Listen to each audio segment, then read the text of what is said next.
It's time to take the guesswork out of choosing laser-friendly photos. The first step to success is selecting photos based on image quality.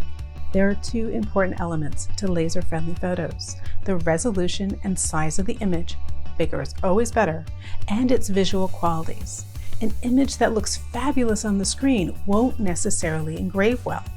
It needs to be the right balance of contrast, value, and sharpness for the laser cutter to reproduce it with clarity on the material.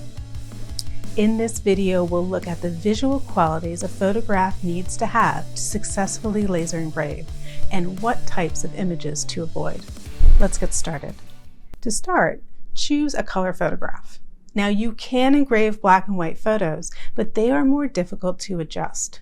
Any photograph you choose will need to be adjusted in a program like Adobe Photoshop to become even more laser-friendly.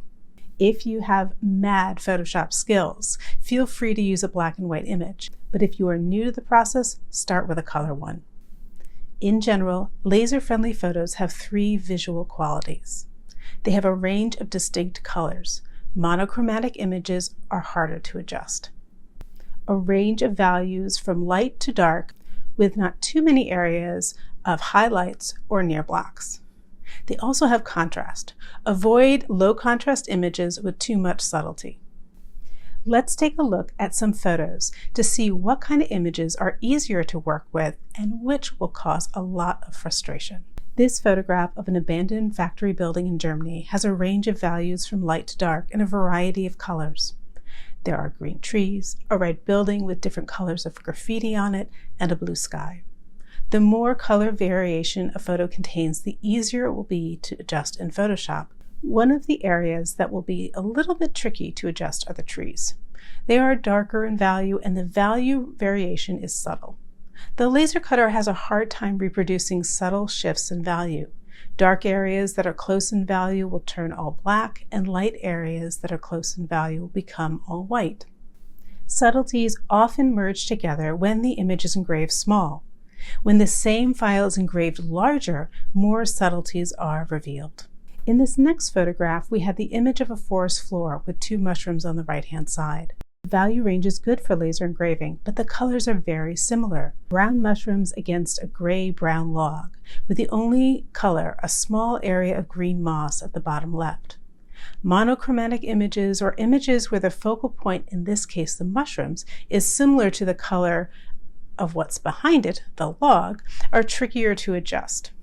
With images like this, it's very important to use a high-resolution image. When possible, choose images with more color variation, like this colorful chameleon. It's ideal because we can adjust the different splotches of individual colors on its back to create contrast that the laser cutter needs to bring out the detail. Here is the kind of image you want to stay away from. It's a dark, moody mountain landscape with a high contrast blast of light in the background where the sun comes through.